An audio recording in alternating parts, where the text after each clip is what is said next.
इस चैनल का उद्देश्य किसी भी जाति, धर्म, मत, संप्रदाय, मजहब की धार्मिक भावनाएं, आस्था को आहत करना नहीं है, बल्कि हमारा उद्देश्य प्राचीन ग्रंथों, ऐतिहासिक दस्तावेजों एवं पुरातात्विक प्रमाणों के आलोक में समाज को सत्य से अवगत करवाते हुए उनमें तार्किक और समीक्षात्मक दृष्टिकोण को बढ़ावा देना है।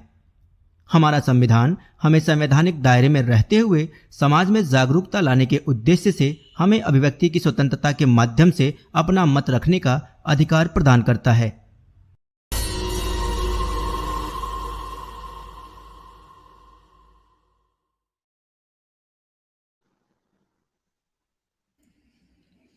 नमस्कार साथियों, स्वागत है आप सभी का सनातन समीक्षा के एक और नए लाइव एपिसोड में। और आज का स्ट्रीम जो है और आज का जो विषय है बहुत ही महत्वपूर्ण है। और जैसा कि आप सबको काफ़ी दिनों से इंतज़ार था कि राजीव रंजन प्रसाद सर को बुलाया जाए और उनसे कुछ ऐतिहासिक तथ्य जो हैं वो जाने जाएं और महाभारत की ऐतिहासिकता पर बात की जाए। तो आज फाइनली राजीव रंजन प्रसाद सर आज हमारे साथ जुड़ रहे हैं और आज हम उनके साथ इतिहास के उन पन्नों के विषय पर बात करेंगे जिन पन्नों पर प्राय बहुत सारे इतिहासकार या बहुत सारे सो कॉल्ड बुद्धिजीवी या विद्वान जो वर्ग है वो मौन धारण कर लेता है या चुप्पी साध लेता है, क्योंकि उससे उसका प्रयोजन सिद्ध नहीं होता। तो प्रयोजन सिद्ध ना होने के कारण बहुत सारे जानकार, इतिहासकार या विद्वान जो हैं वो हिंदू इतिहास या हिंदू फिलॉसफी या हिंदू धर्म ग्रंथों के परिप्रेक्ष्य में उदासीन पाए जाते हैं। लेकिन राजीव रंजन प्रसाद सर एक ऐसे व्यक्ति हैं, एक ऐसे इतिहासकार हैं, जो लोग इन्हें जानते हैं या जो लोग इनको सुनते हैं उनको पता होगा कि निष्पक्ष तरीके से और निष्पक्षता के साथ अपनी बात रखने के लिए ये जाने जाते हैं। और इतिहास के क्षेत्र में इन्होंने भी बहुत सारी पुस्तकें हमारे सामने प्रस्तुत की हैं और बहुत सारे विचार हमारे सामने शेयर किए हैं। तो मैं समझता हूँ कि राजीव रंजन प्रसाद सर किसी पहचान के तो मोहताज नहीं है और मैं समझता हूँ कि जितने मेरे दर्शक हैं सभी लोगों को इनके बारे में जानकारी जरूर होगी। तो हम राजीव रंजन सर को जोड़ते हैं और इनसे बात करते हैं। तो राजीव सर, स्वागत है आपका सनातन समीक्षा के एक और नए स्ट्रीम में। बहुत बहुत धन्यवाद आपको भी और आपके माध्यम से जो दर्शक जुड़ रहे हैं इस कार्यक्रम में उन सभी को। जी सर। तो दर्शकों मैं बता दूं कि राजीव रंजन प्रसाद सर एक जाने माने इतिहासकार हैं और इन्होंने बहुत सारी पुस्तकें इतिहास के क्षेत्र में इन्होंने अग्रणीय भूमिका निभाई है। और ख़ास तौर से अगर मैं सनातनी इतिहास या सनातन परिप्रेक्ष्यों की बात करूं तो सनातन परिप्रेक्ष्यों में डटकर यानी कि निर्भीकता के साथ अपनी बात रखने वाला इतिहासकार मैंने इनके जैसा नहीं देखा। क्योंकि बहुत सारे इतिहासकार हैं, बहुत सारे लोग हैं जो विद्वान हैं, अपने आप को बुद्धिजीवी भी मानते हैं, लेकिन जैसे ही हिंदू परिप्रेक्ष्यों पर अनुसंधान करना होता है या हिंदू परिप्रेक्ष्यों पर बात करनी होती है उनको सांप सूंघ जाता है। लेकिन राजीव सर में ऐसी कोई चीज़, ऐसी कोई कमी आज तक हमने नहीं देखी है। और इसीलिए अगर इतिहासकारों की बात करूँ तो ये मेरे काफ़ी पसंदीदा व्यक्तित्व में आते हैं और मैं इनका काफ़ी अनुसरण करता हूँ और इतिहास के परिप्रेक्ष्य में मैं इनका बहुत ज़्यादा सम्मान करता हूँ। बहुत बहुत धन्यवाद। इन्होंने दूरदर्शन में भी काफ़ी चीज़ों को हमारे सामने, मैं बहुत पहले जब दूरदर्शन पर आपका कार्यक्रम आता था तब से मैं आपको जानता हूं और तब से मैं आपको देखता हूं, लेकिन जब आप यूट्यूब पर जब आए तो मैं सोचने लगा कि ये वही है क्या। तो बहुत दिनों तक मैं वो देखता रहा आपका यूट्यूब और मुझे ऐसा लगता था कि मैं कभी सोचा भी नहीं था कि मैं आपसे पर्सनली एज ए कभी इस तरह की स्ट्रीम करूंगा आपके साथ। लेकिन कहते हैं ना कि ईश्वर हर ख्वाहिश पूरी करता है, बस होना चाहिए कि हाँ हमारे दिल में एक तमन्ना होनी चाहिए और हमारी ख्वाहिश भी पूरी होती है। और ये हमारा आपके साथ तीसरा स्ट्रीम है। इसके पहले भी राजीव सर विभिन्न मुद्दों पर हमारे चैनल पे आते रहे हैं, जैसे हमने एक चाणक्य वाला एपिसोड किया हुआ था और एक और एपिसोड इनके साथ किया था और आज अभी हम महाभारत का एपिसोड कर रहे हैं, यानी कि महाभारत के परिप्रेक्ष्यों में बात करेंगे। तो मैं अपने सभी दर्शकों से अनुरोध करूंगा कि आप लोग जो स्ट्रीम है उसको शेयर कर दीजिए। संख्या काफ़ी कम है और मैं चाहता हूं कि संख्या आज तो कम से कम निराशाजनक नहीं होनी चाहिए। तो जो भी साथी हमें सुन रहे हैं, जो भी हमें देख रहे हैं, आप सभी से मेरा अनुरोध है कि आप लोग इस स्ट्रीम को ज़्यादा से ज़्यादा शेयर करें और जो भी बंधु नए हैं, पहली बार हमारे चैनल पर आए हैं, तो भैया सब्सक्राइब जरूर कर लीजिएगा चैनल को। और राजीव सर का भी चैनल है इसी नाम से, यानी इनके खुद के नाम से है, राजीव रंजन प्रसाद जी के नाम से इनका चैनल है। तो जो लोग उस चैनल को नहीं सब्सक्राइब किए हैं तो वो लोग उसको सब्सक्राइब करें और राजीव सर को प्रतिदिन सुने। बहुत ही ज़्यादा इंफॉर्मेटिव वीडियो लाते हैं और अकाट्य ऐतिहासिक परिप्रेक्ष्यों में अकाट्य प्रमाण के साथ प्रस्तुत करते हैं, जिसका कोई काट नहीं है। और इसीलिए मैं देखता हूं कि दुनिया में तो क्या नाम है, यूट्यूब पर तो बहुत सारे लोग एक दूसरे को एक्सपोज करते रहते हैं, लेकिन सर मैंने आपको अभी किसी को एक्सपोज करते हुए नहीं देखा। मतलब बहुत आपकी बहुत वीडियो में कोई धन्यवाद। एक्सपोज नहीं कर रहा है। नहीं, बहुत ये देख के बड़ा मजा आता है। बहुत बहुत धन्यवाद। दरअसल क्या है, तथ्यों में अपनी एक ताकत होती है ना। जी और बिल्कुल। हाँ, एजेंडा की अपनी एक कमजोरी होती है। एजेंडा कभी भी जो है तथ्यों के आगे कमजोर हो जाता है। इसलिए आमतौर पे एजेंडा तथ्यों से टकराने की कोशिश नहीं करता। एजेंडा अलग कारणों से गढ़ा जाता है और इतिहास बिल्कुल सीधा रास्ता है, जो तथ्यों के आधार पर कहा जाता है, तथ्यों के आधार पर अपनी बात सामने रखी जाती है ना। तो इसलिए इतिहासकार का काम तो तथ्यों के आधार पर जो है अतीत को देखना है, और एजेंडाकारों का काम अपना है। वो तो झूठ को जो है जिस तरीके से ग्लोरीफाई करते हैं और झूठ को इस तरीके से जो है तोड़ते मरोड़ते हैं कि दरअसल वो कहा जाता है ना कि 100 बार कहा गया झूठ सच हो जाता है। तो हमारे देश में इतिहास के साथ यही हुआ है कि बहुत सारे ऐसे घटनाक्रम हैं जहां पर 100 बार झूठ बोल दिया गया है, इसलिए वो सच जैसा लगता है। तो जब तक आप तथ्यों के साथ, अध्ययन के साथ सामने नहीं आएंगे, उन झूठों का जो है प्रतिकार नहीं कर सकते। और आप जैसे ही तथ्यों के साथ खड़े होंगे, झूठ अपने आप जो है वो कहीं और चला जाएगा। वो तो वैसा जो रुई के फाहे की तरह है, उसको सिर्फ एक फूंक की आवश्यकता होती है ना सर जी। अच्छा अच्छा सर, एक चीज मैं आपसे थोड़ा सा पर्सनल एक क्वेश्चन मेरे दिमाग में हमेशा आता है। हमारे यहाँ तो काफी इतिहासकार हैं और बहुत सारे लोग, मतलब बड़े बड़े नाम हैं इतिहासकार के क्षेत्र में। जी और मैं देखता हूँ कि जब भी सनातन परिप्रेक्ष्यों में बात करने की बारी आती है तो वो जी चुराते हैं, भागने का जी प्रयास करते हैं या फिर मुंह छुपाते हैं।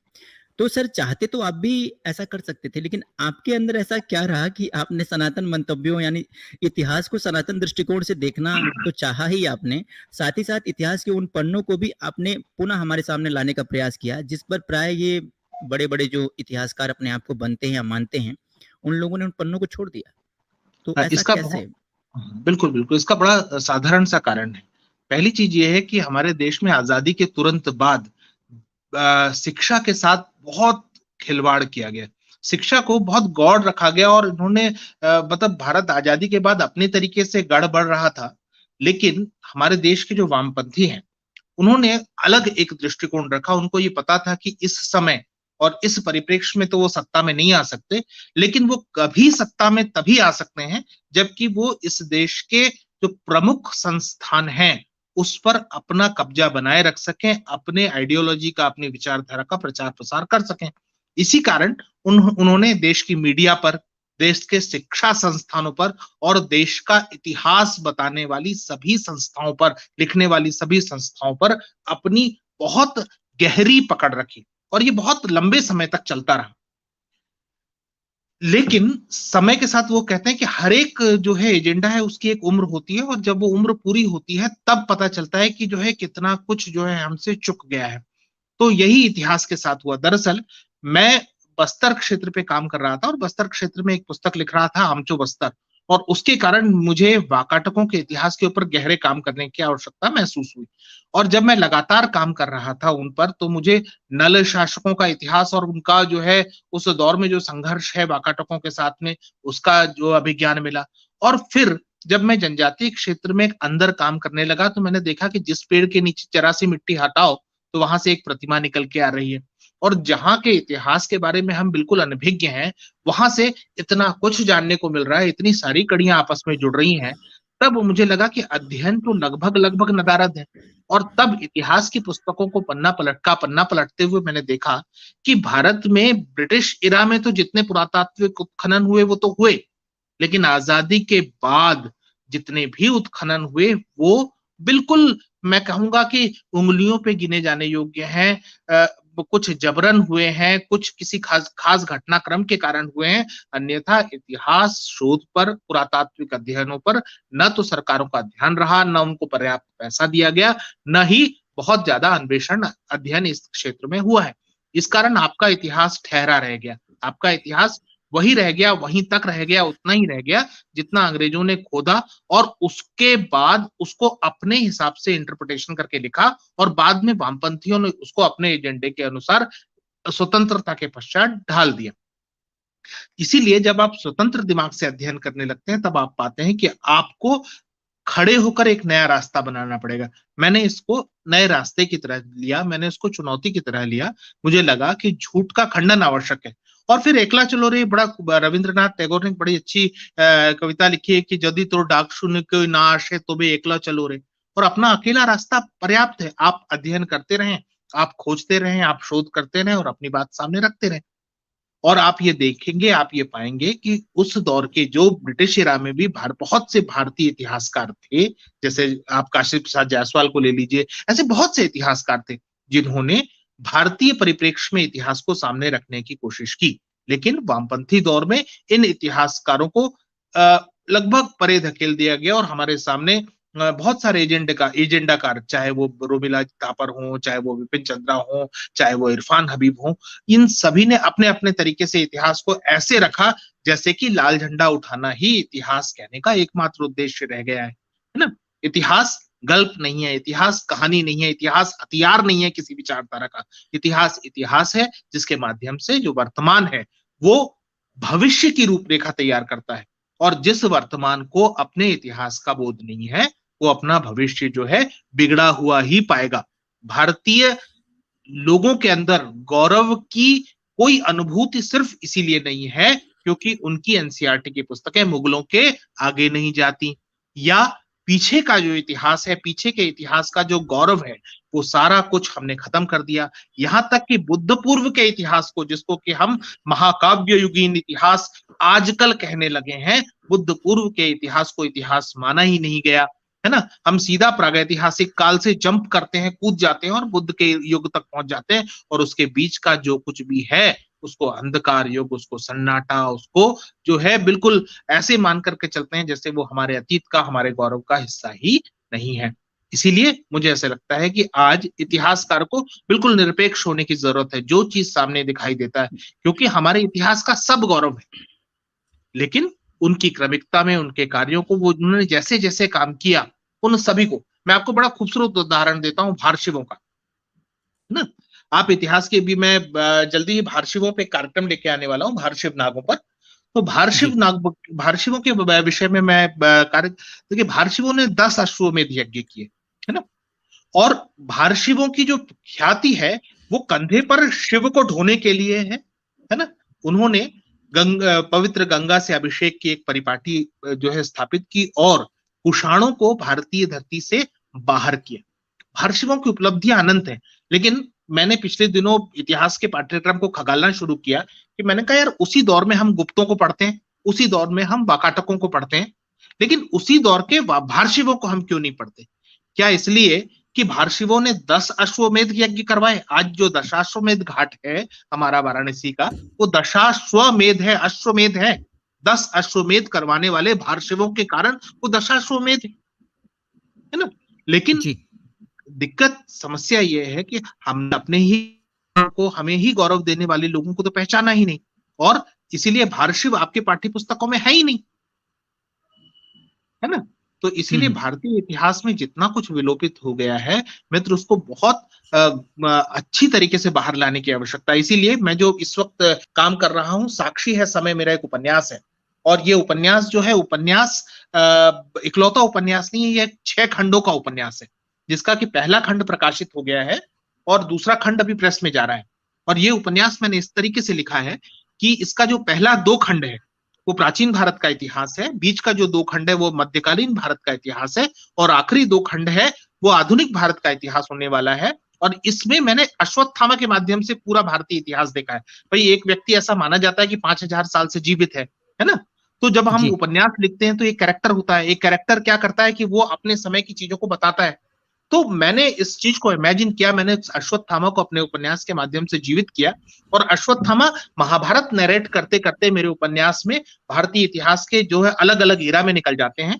और इस माध्यम से मैंने अपने उपन्यास में मित्र ये किया है कि पूरे भारत के वे जो अनसंग हीरोज हैं, वैसे जो व्यक्ति हैं जिनके बारे में बिल्कुल मतलब कम कहा गया है, कम सुना गया है, कम पढ़ा गया है, उनको मैंने साक्ष्यों के साथ, तथ्यों के साथ, प्रमाणों के साथ, घटनाक्रमों के अंदर पात्र बनाकर जीवित किया है। इसलिए साक्षी है समय को मैं अपने इतिहास पर जितने भी कार्य कर रहा हूं उसमें सबसे महत्वपूर्ण मानता हूं, क्योंकि मैं इतिहास को उन लोगों के हाथ में रखना चाहता हूं जो उपन्यास की तरह पढ़ना चाहते हैं, जिनको इतिहास नीरस लगता है ना, रुचिकर तो बना जिनको करके।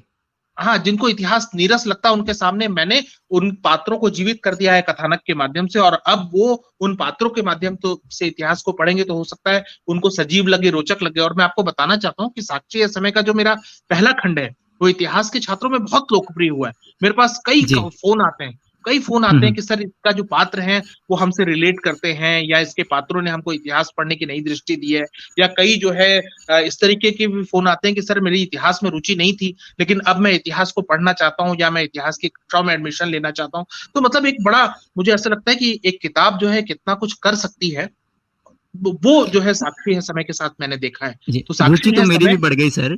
अब थोड़ा सा रोकूंगा आपको। जी दो जी जी प्रश्न है मेरे।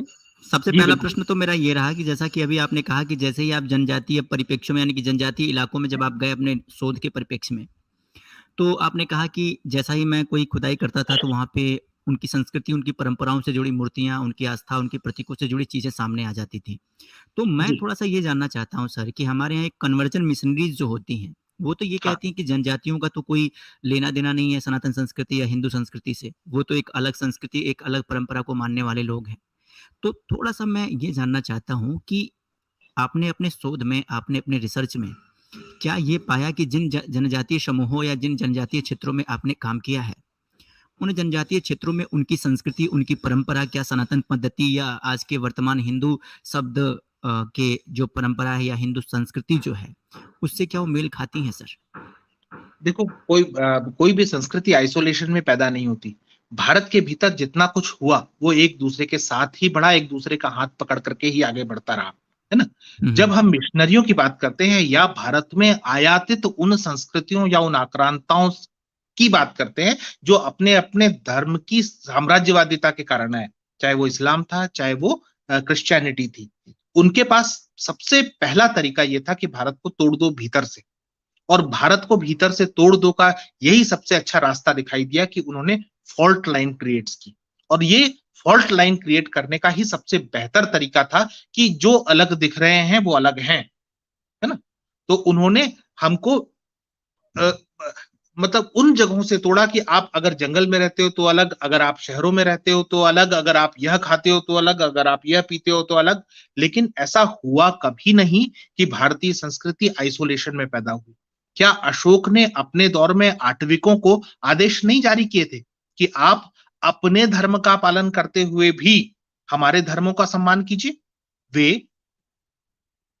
कहते थे कि जो अशोक का 13वां शिलालेख, मैं थोड़ा-सा मिस कर रहा हूँ मित्र, है ना? अ, हाँ, क्योंकि बौद्धों ने हाँ, एक काम 13वां ही किया। है शायद, जी, जिसमें जी। वो विभिन्न धर्मों के प्रति आस्था रखने की बात करते हैं। जी, बौद्धों ने एक बात की थी, एक तरीके से ये कोशिश की थी कि जो उनका धम्म है और भारतीय सनातन है उसमें भिन्नता है। तो भारतीय सनातनता को उन्होंने विधर्मी शब्द का इस्तेमाल करना प्रारंभ किया था, और बौद्ध तो खैर एक वो है। तो वहां पर उन्होंने जब शेष जो भारत है और शेष भारत में अलग अलग मत मान्यताओं को मानने के लिए जब विधर्मी शब्द का इस्तेमाल किया, तो उस विधर्मी में वो एक अलग किस्म की एकता थी जो बौद्धों को छोड़कर और निर्ग्रंथों या जैनों को छोड़कर सभी लोगों के लिए एक जैसी और एक तरीके की ही प्रयोग हुई थी। देखिए, आप मैं सबसे बड़ी चीज ये थी कि जब कोई आइसोलेशन में होता है, जब कोई जंगल में होता है, जब कोई शहर में होता है, तो उसके जीने की, खाने की, पीने की, सोचने की, रहने की परिपाटियां बदल जाती हैं। इसका ये मतलब नहीं होता कि उनके बीच जुड़े हुए सांस्कृतिक तार भी भिन्न भिन्न हो गए हैं, है ना? तो इसलिए जो मिशनरी कह रहे हैं या मिशनरी कहना चाहते हैं वो दरअसल ये कहना चाहते हैं कि आपकी तो एक संस्कृति है ही नहीं। जैसे ना हमारे देश के कुछ राजनेता भी हैं जो भारत को एक राष्ट्र ही नहीं मानते, वो राज्यों का समूह मानते हैं। है ना। जी, तो जी, जी, बिल्कुल। ये सब कुछ जो है वो इसी तरीके के जो है आइडियोलॉजी से उत्पन्न होता है, क्योंकि भारतीय जो संस्कृति है या भारतवर्ष है, वो एक साथ एक ही समग्रता में एक ही तरीके से कश्मीर से कन्याकुमारी तक बढ़ा फला। अब कोई मुझे बताए कि जो चोल चेर पांडे राजा जिस संस्कृति जिस भावना या जिस आस्था का परिचायक थे, क्या वही आस्था वही भावना कश्मीर के जो शासक हैं उनके पास या उनके मन में या उनकी परिपाटी में नहीं थी। लेकिन दोनों के रहने सहने का तरीका अलग था।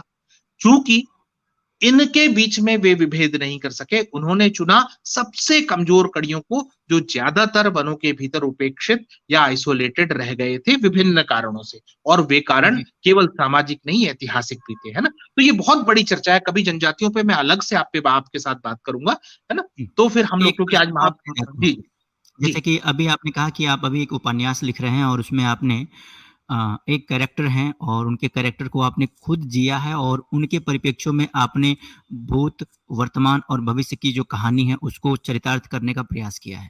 मैं जी ये जी जानना चाहता हूँ कि आपने कहा कि उसका प्रथम खंड जो है अवेलेबल है, तो हमें ये बताएँ कि अगर हमारे दर्शक लेना चाहें तो कहाँ से वो परचेज़ कर सकते हैं? इसके अलावा आपने और कौन-कौन सी पुस्तकें ऐसी लिखी हैं जो इतिहास के परिप्रेक्ष्य में हमारे दर्शकों को पढ़नी चाहिए और वो कहाँ प्राप्त होंगी? थोड़ा इसके बारे में जानकारी दें। देखिए, मेरी सभी पुस्तकें जो हैं वो यश पब्लिकेशन से आई हैं। यश पब्लिकेशंस नई दिल्ली से, और अमेज़न में और फ्लिपकार्ट में मेरी किताबें उपलब्ध हैं, है ना। आप या तो राजीव जी, रंजन प्रसाद नाम से सर्च करें तो आपको मिल जाएगी, या साक्षी है समय के नाम से सर्च करें तो ये उपन्यास श्रृंखला आपको मिल जाएगी, है ना। एक पुस्तक है मेरी मौन मगध में। इस पुस्तक के लिए मुझे 2014 में राष्ट्रपति पुरस्कार भी प्राप्त हुआ है। ये पुस्तक मगध परिक्षेत्र पर आधारित है, मतलब कि ये पूरा का पूरा जो है आपका पाटलिपुत्र हो गया, नालंदा हो गया, उदंतपुरी हो गया, राजगृह हो गया, है ना। और इधर गया हो गया, ये पूरा जो पूरा क्षेत्र है, ये इस पूरे बेल्ट पे मैंने एक अनायास यात्रा की थी। मैं अध्ययन कर रहा था बस्तर क्षेत्र में, और वहां पर गुप्तकालीन मुझे बहुत सारे अवशेष मिल रहे थे।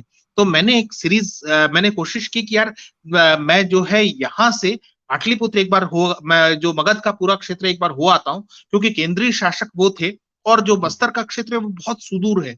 और वहां पर जो मौर्यकालीन और जो गुप्तकालीन शेष अवशेष मुझे मिल रहे हैं, मैं देखना चाहता था कि केंद्रीय सत्ता में वहां जो कुछ बनाया गया, जो वहां जैसी प्रतिमाएं बनाई गई, उसमें क्या सिमिलरिटीज और क्या डिफरेंसेस है। तो मैं मगध की यात्रा पर निकला, और मगध की यात्रा पर निकलने के बाद मेरा जो एक्सपीरियंस हुआ, मैंने जो लोगों से बातचीत की, लोगों से जो मैं इतिहास एक्सट्रैक्ट कर पाया, जो समाज शास्त्र एक्सट्रैक्ट कर पाया, जो निकाल पाया, उसको लेकर के मैंने किताब लिखी थी मौन मगध में। इस किताब को ट्रेवलॉग के लिए एक आइडियल माना जाता है। ये कई विश्वविद्यालयों में जो है उनके पाठ्यक्रमों में भी है। और इसके लिए मुझे प्रेसिडेंट अवार्ड मिला था 2014 में, इंदिरा गांधी पुरस्कार था ये इस किताब का। इसके अलावा मेरी जो महत्वपूर्ण पुस्तकें जिसके ऊपर अगर आप करना चाहें तो दंत क्षेत्र, ये या दंत क्षेत्र हो गया, बस्तरनामा हो गया, आमचो बस्तर हो गया, ये सारी जो छत्तीसगढ़ या बस्तर जो परिक्षेत्र है, वहां के इतिहास, वहां की संस्कृति, उसके कुल मेरी 22 पुस्तकें हैं, जिसमें से एक नाग शासकों के इतिहास पर ढोलकल, ये भी एक महत्वपूर्ण उपन्यास है। बस्तर 1857, ये भी एक उपन्यास है, ऐतिहासिक उपन्यास है, जो 1857 की जो क्रांति है उससे जुड़ा हुआ है। तो इस तरीके से मेरी लगभग 22 पुस्तकें इस समय प्रकाशित हैं। तो ये सभी के सभी अमेज़न और फ्लिपकार्ट पे उपलब्ध हैं। जी। तो दर्शकों, मैं आप सबसे निवेदन करूँगा कि हमारे बहुत सारे दोस्त हमसे पूछते रहते हैं कि इतिहास को हम कहाँ से जानें? या इतिहास को समझने के लिए हमारे पास एक ऐसी पुस्तक कहाँ से प्राप्त हो जिसमें निष्पक्ष तरीके से एक-एक चीज़ को रखा गया हो और निष्पक्षतापूर्ण तरीके से उसमें तथ्यों को हमारे सामने प्रस्तुत करने का प्रयास किया गया हो। तो जैसा कि सर ने बताया कि इन्होंने जो पुस्तकें इतिहास के परिप्रेक्ष्य में लिखी हैं, तो वो आपको फ्लिपकार्ट और अमेज़न पर अवेलेबल हैं। आप सबसे मेरा निवेदन है कि आप जाएँ और उन पुस्तकों को खरीदें और उनको पढ़ें। वैसे मैं इनकी कुछ पुस्तकों की लिंक जो है वो प्रोवाइड कर दूँगा अपने डिस्क्रिप्शन में, जो आप सबको तो ज़रूर पढ़नी चाहिए। और जैसा कि अभी इन्होंने जिस उपन्यास की बात की है, वो तो हमें भी मँगाना है। मैं भी इसे मँगाऊँगा और मैं आप सबसे निवेदन करूँगा कि इसके सभी खंड, यानी कि जो अभी अवेलेबल हैं और जो आने वाले हैं, वो सब हमें पढ़ने चाहिए। क्योंकि देखिए, इतिहास एक ऐसा विषय है मेरे भाई कि जो इतिहास से चूक गया, वो समझो कि अपने बाप से चूक गया। क्योंकि हमारा इतिहास ही हमारा पूर्वज है और वही हमें बताता है कि हमारे माँ-बाप, पिता, पूर्वज कैसे थे। तो भैया इतिहास के प्रति आप शून्य मत बनो, इतिहास के प्रति जागरूक बनो, क्योंकि इतिहास हमें वो देता है जो हमें और वर्तमान तो दे नहीं सकता। वर्तमान इसलिए नहीं दे सकता क्योंकि वर्तमान में तो आप चकाचौंध की दुनिया में अपना खा रहे हो, निकल लोगे किसी दिन, लेकिन इतिहास हमें वो देता है जो आपको बहुत कुछ सिखाता है। तो इतिहास के परिप्रेक्ष्य में थोड़ा सा आप लोग अपना दायरा जो है वो बढ़ाइए, पढ़िए, अपने आप को जानिए, बहुत सारी चीजें क्लियर हो जाने वाली हैं और बहुत सारी जो शंकाएं हमारे अंदर हैं उसका समाधान निकल आएगा। तो राजीव सर, अब अपने मुख्य प्रश्न पर हम आते हैं और आज हम आपसे ये जानने वाले हैं कि महाभारत, क्या आपको भी लगता है कि ये मिथक है? जैसा कि बहुत सारे इतिहासकार या बहुत सारे प्रोपेगेंडावादी ये कहते हैं कि महाभारत जो है वो मिथक है, उसकी कोई एविडेंस नहीं है, उसका कोई धरातलीय प्रमाण नहीं है कि ऐसा कभी कुछ हुआ था। आपके क्या विचार हैं इस पर? देखिए, सबसे बड़ी चीज यह है जो मैं इसके पुरातात्विक साक्ष्यों पे आऊंगा, क्योंकि हम लोगों ने आज पुरातत्व पे ही बात करने के का निश्चित किया था। लेकिन बिल्कुल हाँ, लेकिन इससे पहले मैं आपको एक बात बताता हूँ। मैं एक लेखक भी हूँ, इसलिए सबसे महत्वपूर्ण बात बता रहा हूँ जो साक्षी है समय के साथ भी है। जब मैं साक्षी है समय लिख रहा था ये उपन्यास, तो उस समय मुझे एक कैरेक्टर चाहिए था, है ना, उपन्यास लिखने के लिए। मान लीजिए मैं कोई कहानी लिखता हूँ, तो मेरे एक जब तक कैरेक्टर नहीं होगा तो वो कहानी पूरी नहीं हो सकती। और मेरे एक कैरेक्टर की आयु, अधिकतम आयु कितनी होगी? 100 साल। मनुष्य 100 साल जीता है। 100 साल की आयु में वो कहानी खत्म हो जानी चाहिए, है ना, क्योंकि वो कहानी आगे बढ़ ही नहीं सकती, कैरेक्टर तो मर गया। इसीलिए मुझे महाभारत में अश्वत्थामा जैसा कैरेक्टर लेना पड़ा, जिसके लिए कहा जाता है कि वो 5000 साल से जीवित है, तभी वो 5000 साल के इतिहास को मेरे उपन्यास के माध्यम से बता रहे हैं, है ना। ये कहानी की जो बाध्यता है, अगर महाभारत एक कहानी होती सिर्फ कौरवों और पांडवों की, तो उसकी आयु केवल 100 साल होती। लेकिन आश्चर्य देखिए कि महाभारत जब हम पढ़ते हैं तो वो कहानी तो पीढ़ियों दर पीढ़ियों चली आ रही है। वो कहानी पांडु की भी है, वो कहानी धृतराष्ट्र की भी है, वो कहानी शांतनु की भी है, वो कहानी ययाति की भी है, वो कहानी कहां से चली आ रही है? एक कहानीकार को, एक उपन्यासकार को तो एक सिंपल सी कहानी लिखनी थी। कौरव पांडव भाई थे, दोनों आपस में बटे, वो झगड़ा, उन्होंने आपस में लड़ाई की, 18 दिन लड़ाई लड़ी, पांडव जीत गए और खत्म। क्यों उनकी पीढ़ियों दर पीढ़ियों दर पीढ़ियों दर पीढ़ियों की कहानी एक किताब में लिखी गई है? वो इसलिए लिखी गई है क्योंकि वो इतिहास है।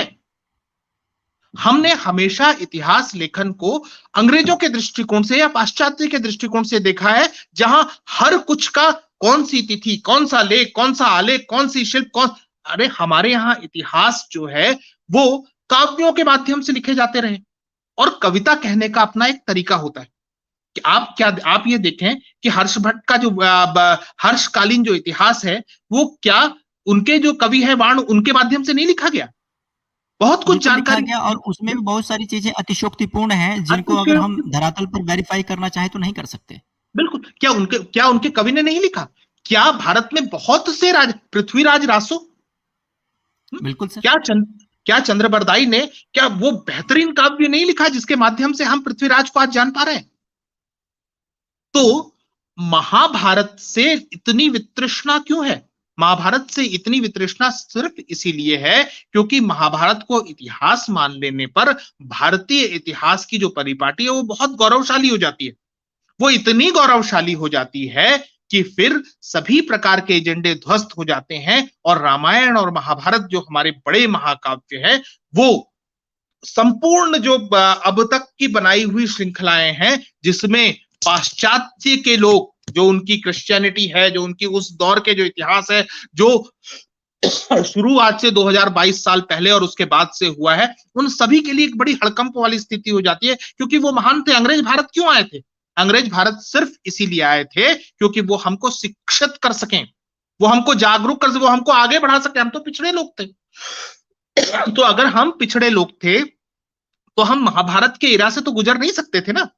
हमको तो आदिम होना चाहिए था, हमको तो ऐसे लोग होने चाहिए थे जिनके तन पर वस्त्र नहीं है, हमको तो ऐसे लोग होने चाहिए जो भूखे नंगे रहें, जैसा कि अंग्रेज हमको बना कर गए।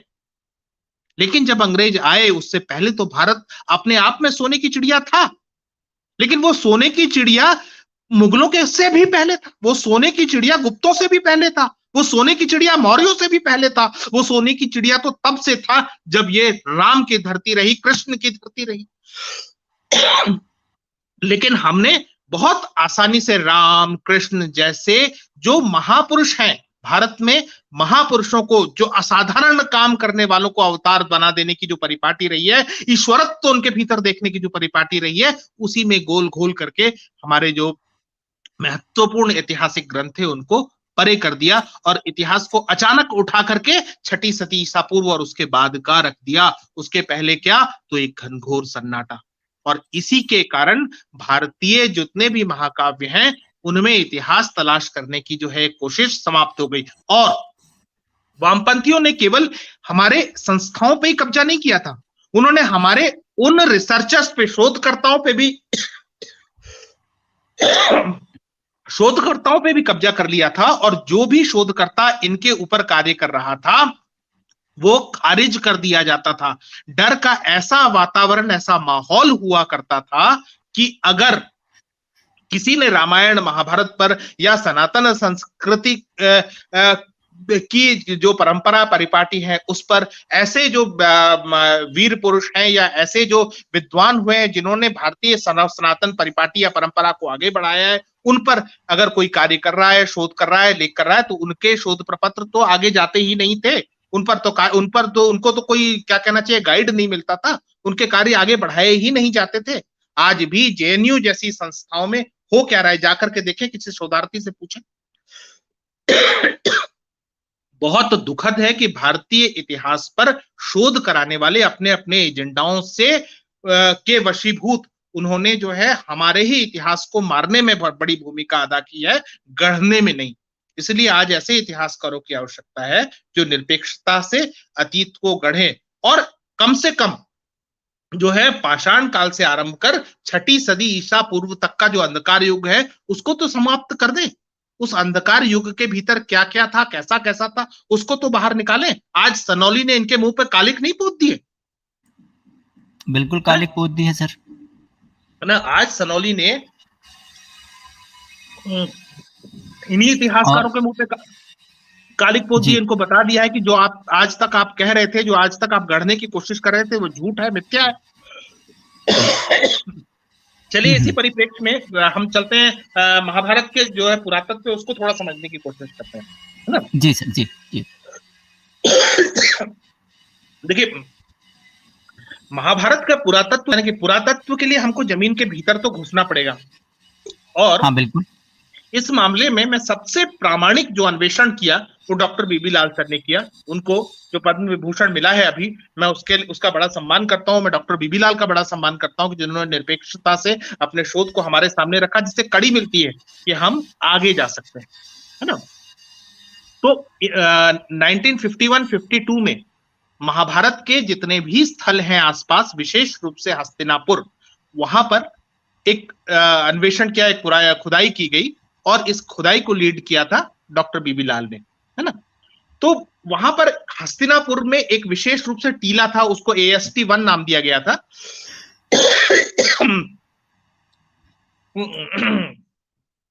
यहां पर बहुत डिटेल्ड खुदाई की डॉक्टर लाल ने, है ना?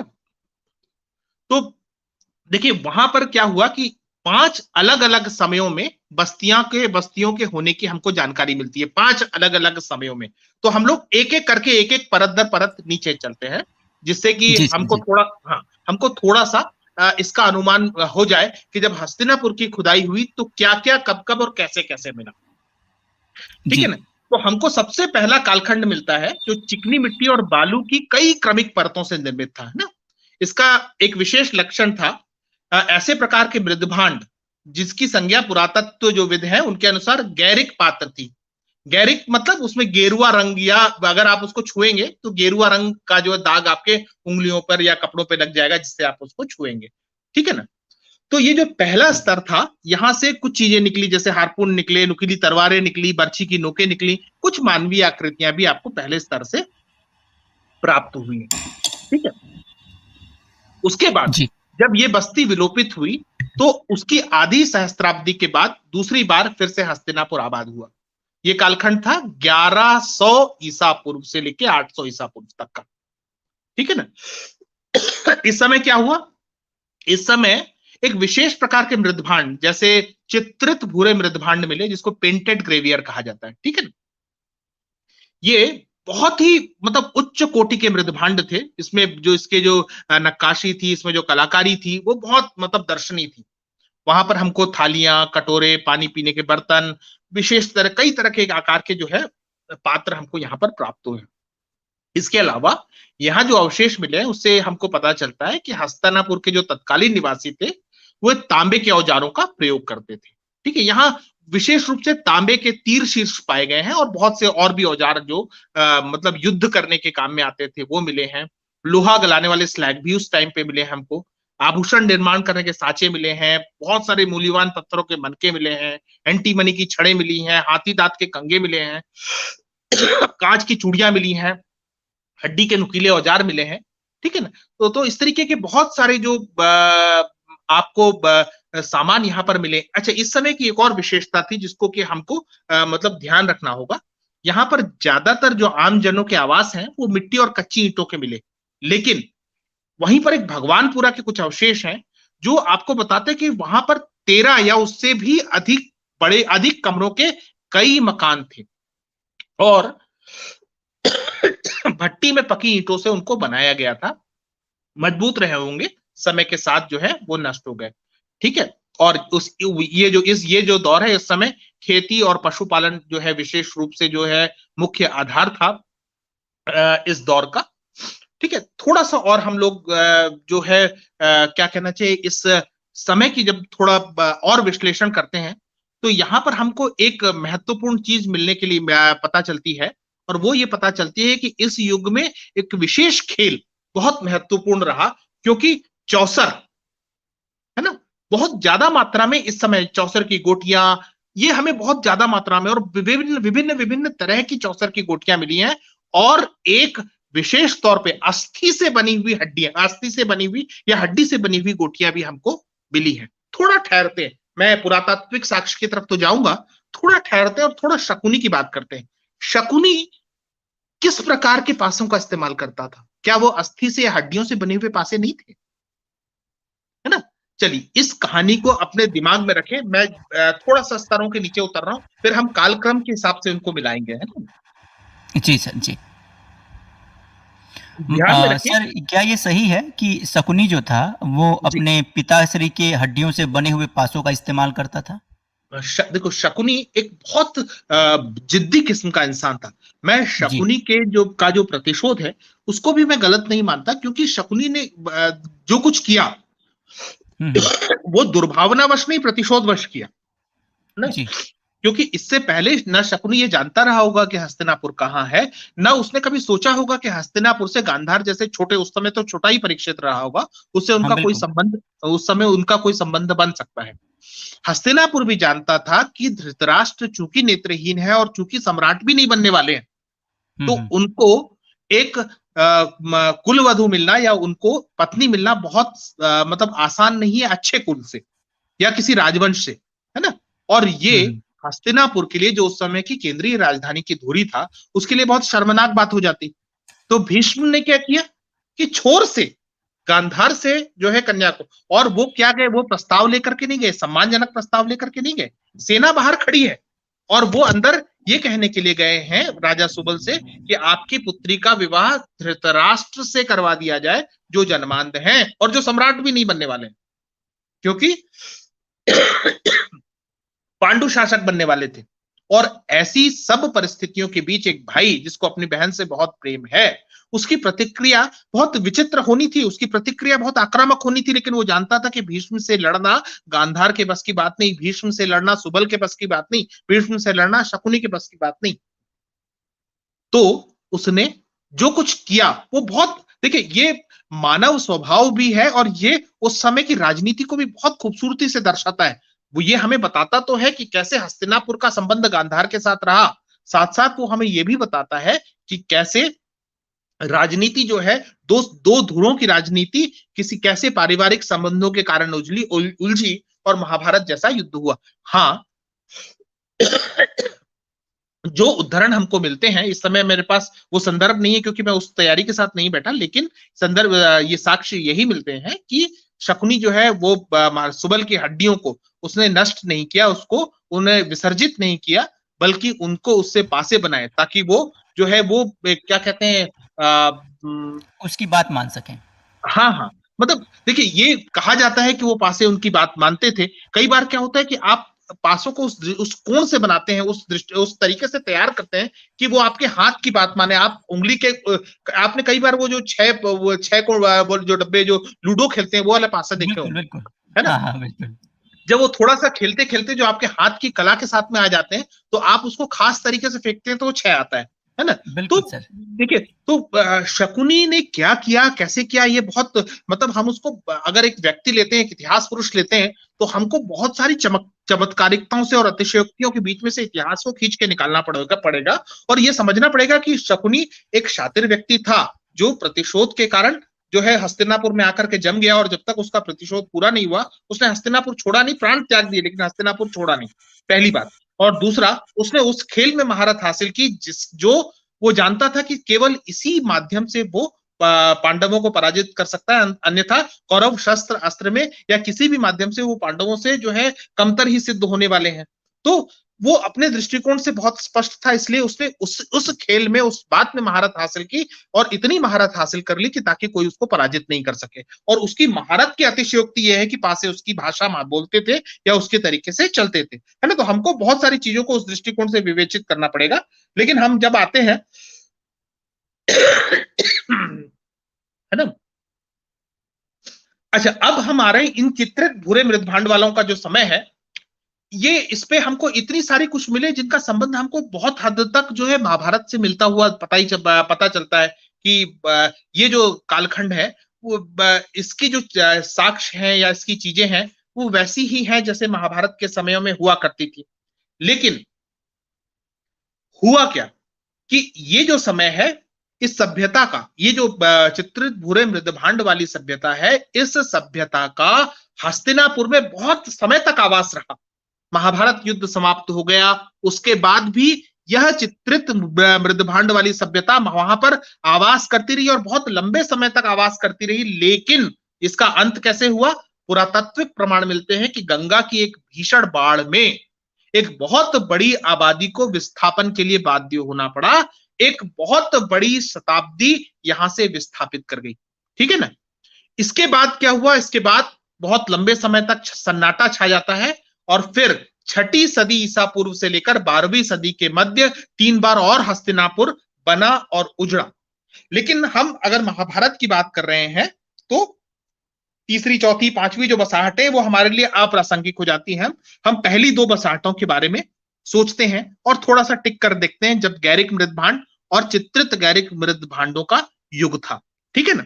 थोड़ा सा अपने आप को वहां पर केंद्रित करने की कोशिश करते हैं और बारीकी से समझते हैं कि उस जो कुछ हमको मिला, क्या वो महाभारत से संबंधित है और क्या महाभारत से हम जोड़ सकते हैं इस पूरे घटनाक्रम को।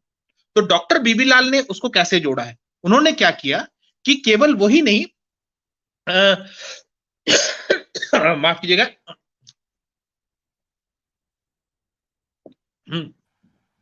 केवल हस्तिनापुर ही नहीं, छत्र, कांपिल्य, मथुरा, बागपत, बरनावा, कुरुक्षेत्र, पानीपत, तिलपत, इंद्रप्रस्थ जैसी और भी जगहों पर जो महाभारत से जुड़ी हुई हैं, वहां पर उत्खनन किया। और आश्चर्यजनक रूप से इन सभी जगहों पर उसी कालखंड में, समान कालखंड में चित्रित जो मृदभांड वाली, चित्रित गैरिक मृदभांड वाली जो संस्कृति है, वह जो भी संस्कृति रही हो, वो विद्यमान थी। अब हमको दो चीजें मिल रही हैं कि महाभारत कालीन जितने भी समय, जितने भी स्थल हैं, वहां जो कुछ मिल रहा है उसकी साम्यता हस्तिनापुर का जो विशेष टीला है उसमें खोदी गई जो संस्कृतियां हैं, उसमें पाई गई जो दो स्तरों में संस्कृतियां हैं, उनसे एक तो मेल है। दूसरा हमको पता चलता है कि हस्तिनापुर में भीषण बाढ़ आई और हस्तिनापुर फिर उजड़ गया। इन दोनों चीजों को थोड़ा सा साहित्यिक प्रमाणों के साथ भी मिलते हैं और देखते हैं, है ना?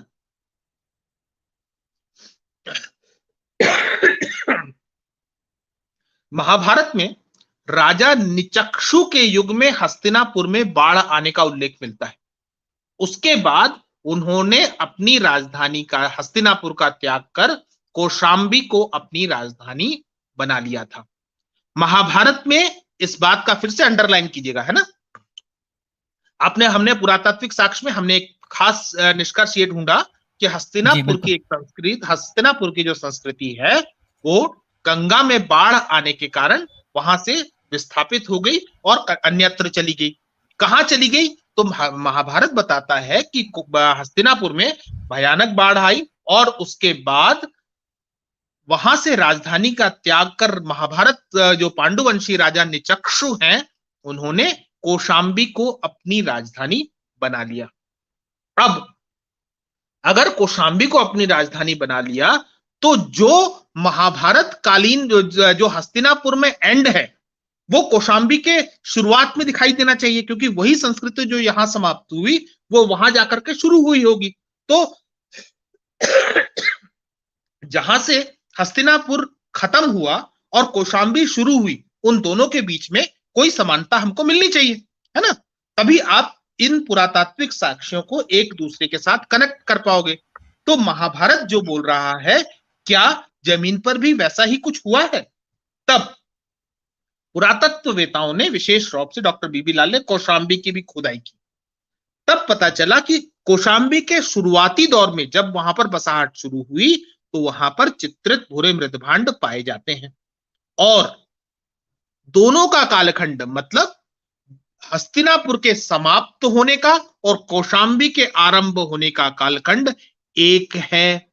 मतलब ये संस्कृति यहां समाप्त हुई और वह संस्कृति वहां पर आरंभ हुई। महाभारत में पांडुकालीन राजा निचक्षु, जिसने भयानक बाढ़ आने के कारण हस्तिनापुर का परित्याग किया, वह कौशाम्बी से शुरू होता है और कौशाम्बी में उन्होंने अपनी राजधानी बना लिया और कौशाम्बी में वे अपना शासन करने लगे और कौशाम्बी में समान जो संस्कृति जो है वो आरंभ होती है। इसका ये सिंपल या साधारण सा अर्थ है कि दोनों प्राप्तियां एक दूसरे की पूरक थी, है ना।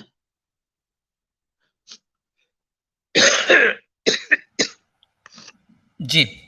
तो अब हाँ जी मैं अब इसलिए मैं इसको अभी क्योंकि कनेक्ट करने के लिए थोड़ी सी कोशिश कर रहा हूं।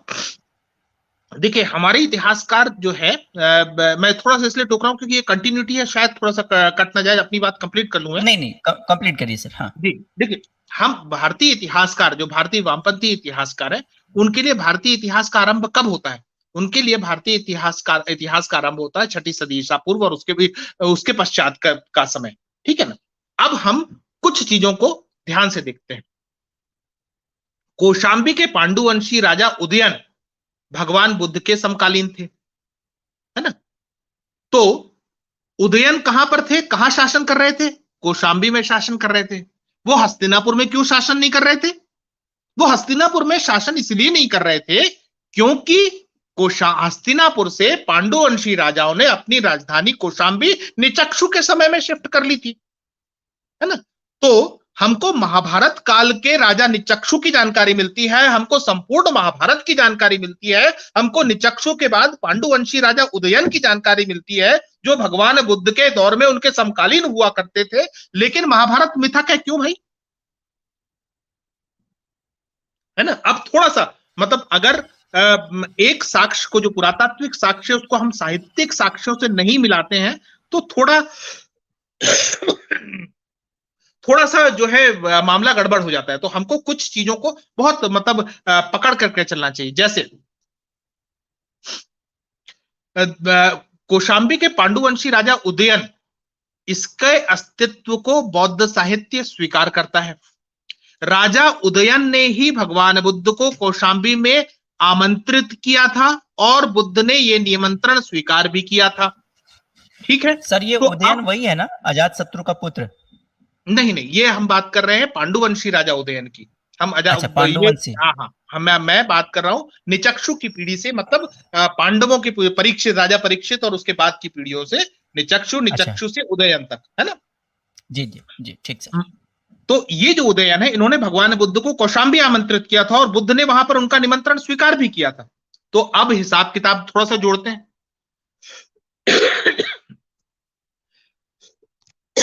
मैं क्षमा करूंगा, थोड़ा खांसी के कारण जो है बीच बीच में व्यवधान पड़ रहा है। कोई है ना? बात नहीं सर, मैं समझ हाँ, सकता हूँ। जी जी। वायु पुराण के अनुसार कौशाम्बी में उदयन यानी बुद्ध युग से पूर्व और निचक्षु के पश्चात यानी कि हस्तिनापुर की बाढ़ से पलायन के बाद सिंहासन पर बैठने वाले 19 शासक हुए हैं, है ना? जो हमको वायु पुराण बता रहा है वो बता रहा है कि निचक्षु के बाद उदयन तक आपको 22 शासकों का इतिहास या 22 शासकों की जानकारी आपको वायु पुराण में मिल रही है। अर्थात बुद्ध से पहले उदयन आपको स्वीकार है, निचक्षु स्वीकार नहीं है, परीक्षित स्वीकार्य नहीं है, अर्जुन स्वीकार्य नहीं है। कितने आश्चर्य की बात है। जबकि ये सारे के सारे एक ही पीढ़ी के हैं। बिल्कुल, मैं पूछता हूं कि क्या क्या झुटलाया जाएगा? अगर उदयन है तो निचक्षु भी है, अगर निचक्षु है तो परीक्षित भी है, और परीक्षित है तो अर्जुन भी है, अर्जुन है तो भीष्म भी है, धृतराष्ट्र भी है और ययाति भी है, और ये पूरी जो महाभारत की श्रृंखला है वो एक दूसरे से लगातार जुड़ती चली जाती है। आप हर्यंको को जानते होंगे, बृहद्रथ बिल्कुल जरासंध की पीढ़ी का ही तो था, जिसको बिल्कुल सर, समाप्त बिल्कुल। करने के जिसके बाद जो है कथित जो इतिहास युग जो है शुरू होता है। जरासंध स्वीकार्य नहीं है लेकिन उसकी पीढ़ी स्वीकार्य है, बृहदत्त वंश स्वीकार्य है। मतलब हमारे इतिहासकारों ने ऐसा खेल किया है। अब आप महाभारत के पुरातात्विक साक्ष्यों से, निचक्षु से देखिए, निचक्षु हम सिद्ध इसलिए होते हैं क्योंकि जो पुरातात्विक साक्ष्य बता रहे हैं वही महाभारत बता रहा है। महाभारत कह रहा है कि एक भयानक बाढ़ में राजा निचक्षु के दौर में उन्हें हस्तिनापुर राजधानी छोड़कर कौशाम्बी जाकर बसना पड़ा। हमारे पुरातात्विक साक्ष्य बता रहे हैं कि निचक्षु के दौर में भयानक बाढ़ आई हस्तिनापुर में, और वहां के लोगों ने हस्तिनापुर का पलायन किया और चले गए कौशाम्बी। हस्तिनापुर में जिस स्थान पर जो है गैरिक मृदभांड वाली, जो चित्रित गैरिक मृदभांड वाली संस्कृति समाप्त होती है, वही संस्कृति ठीक उसी जगह से कौशाम्बी में आरंभ हो जाती है। और 22 राजाओं की जानकारी उसके बाद हमको पुराणों में मिलती है।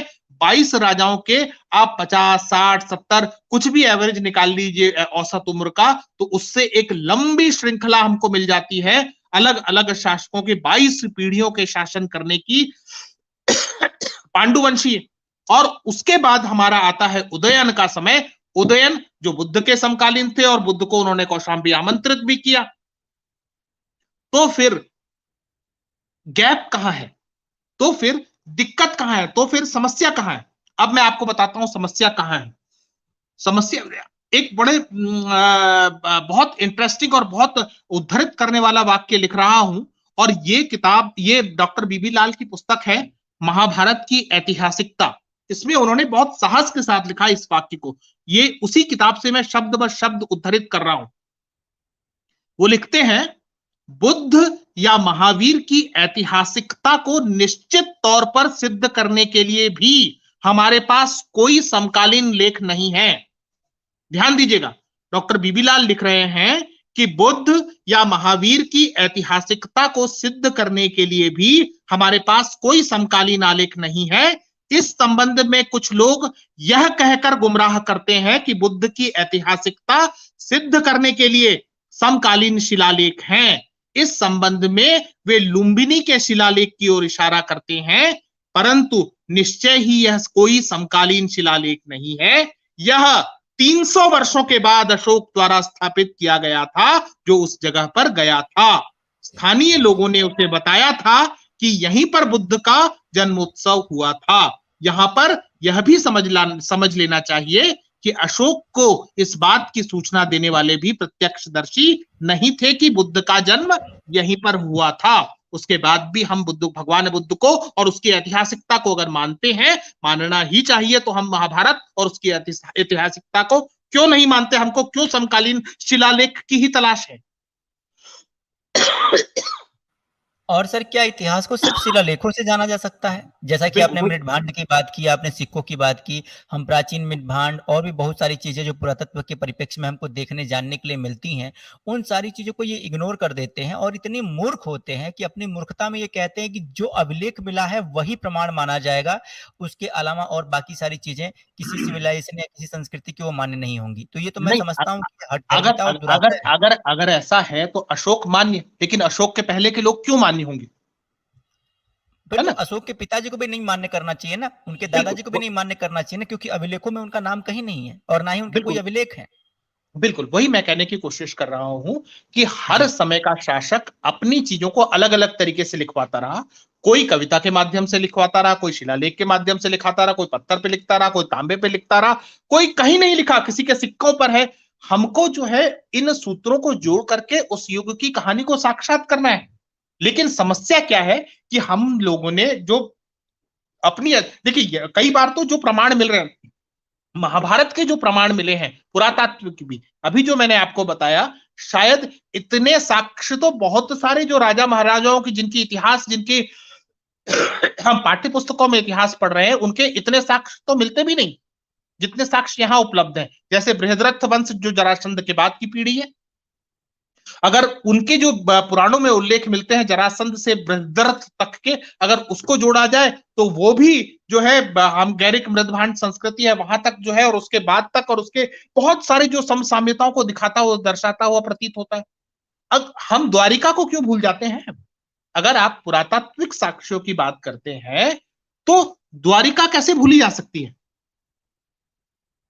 वो जो नगरी समुद्र के नीचे डूबी हुई है, जो भगवान श्री कृष्ण की नगरी थी, ये तो आज हमने जाना ना कि द्वारिका में समुद्र के, भाई महाभारत तो बहुत पहले से कह रहा है कि श्री कृष्ण ने समुद्र के किनारे द्वारिका में एक विशाल नगरी बनाई, मथुरा से पलायन कर लोग वहां पहुंचे। और इसीलिए मथुरा में और द्वारिका में सांस्कृतिक साम्यता की एक अनोखी कड़ी देखने को मिलती है, जो पीढ़ी दर पीढ़ी चली आ रही है। लेकिन महाभारत ही यह कहता है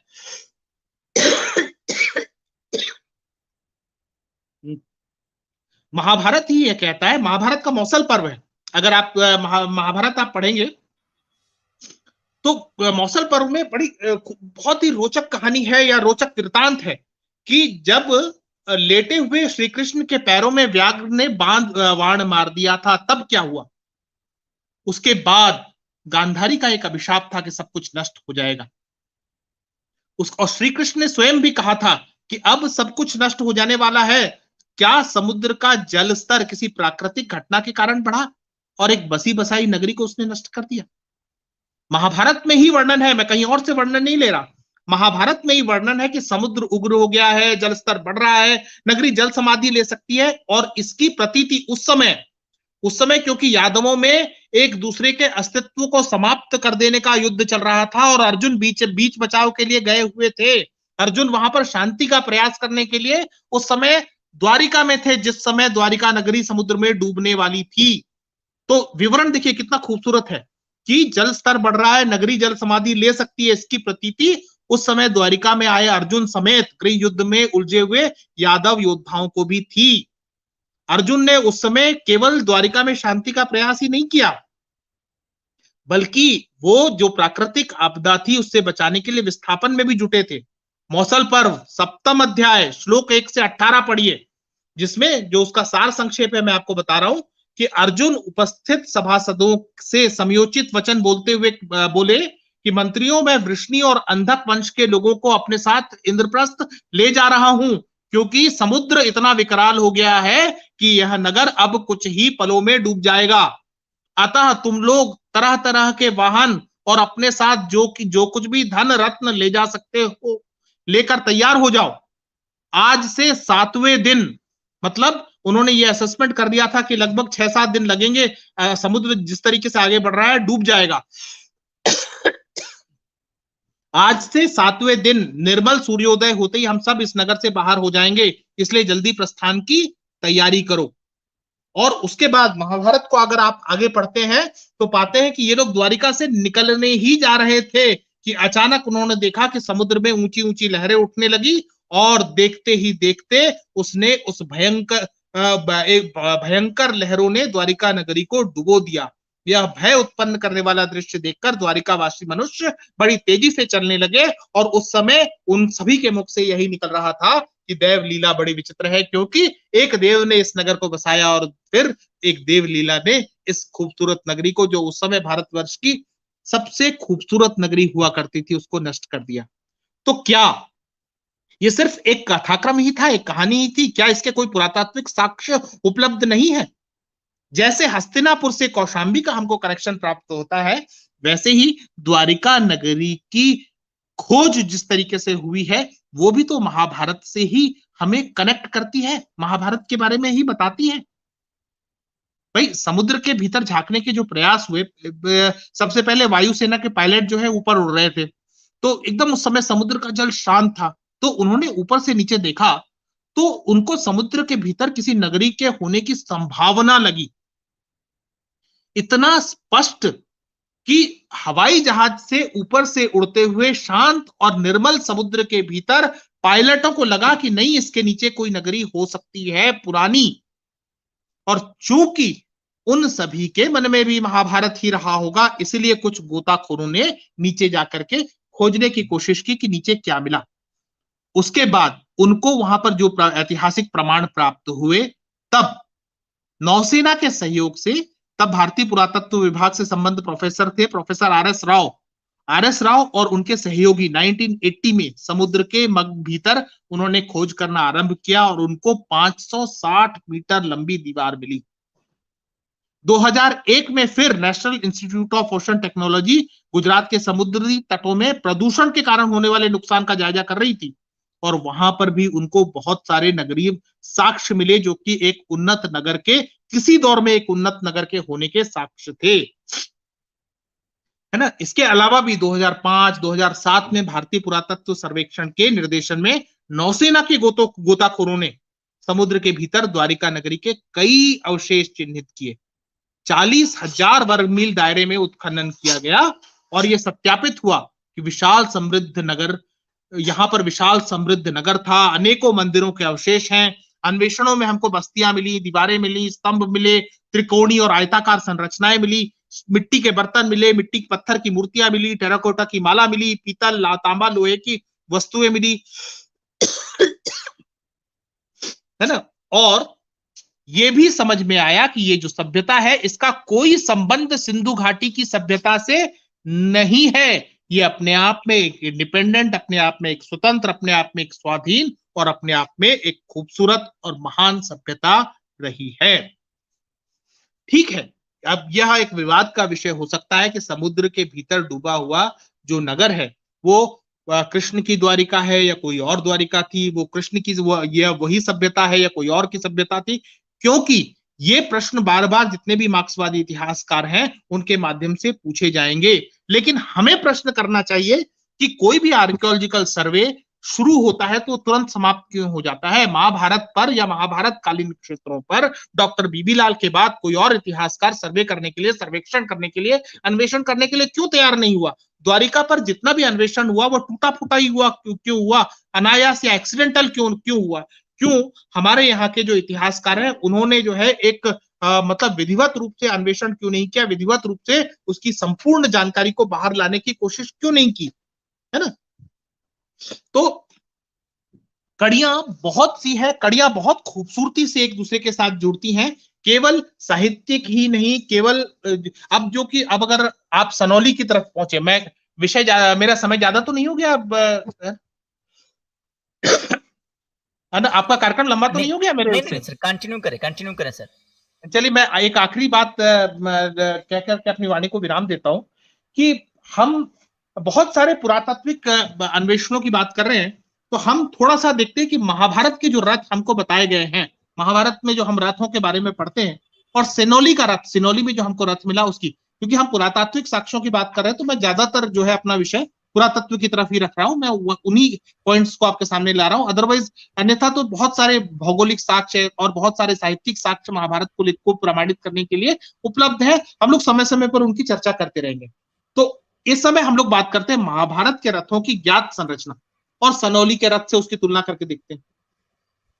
देखिए, हमको सनौली का जो रथ मिला उसके ठोस पहिए थे, और कुरुक्षेत्र के रथ के तो ठोस पहिए हरगिज नहीं थे, उन्नत थे, युद्ध के प्रायोजन से तीव्र गति से आगे बढ़ने के लिए डिजाइन किए गए थे, है ना। साहित्यिक साक्ष्यों में उनके स्पोक्स होने की भी बात स्पष्ट होती है।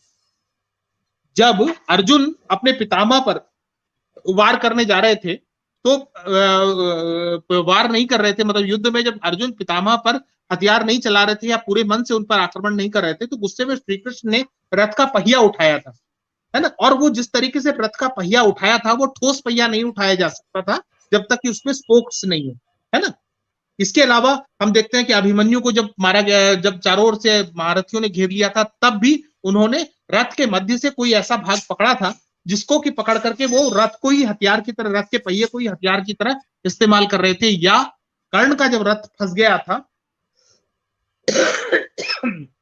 कर्ण का जब रथ फंस गया था, तो उसको निकालने में कर्ण ने जिस तरीके से रथ को पकड़ा या रथ को धक्का देने की कोशिश की, वो ये प्रतीत कराता है कि महाभारत के रथ में स्पोक्स रहे होंगे, और सनौली के रथ में हमको स्पोक्स नहीं मिलते। तो क्या हम महाभारत और सनौली के बीच में कोई अंतर कर पाते हैं?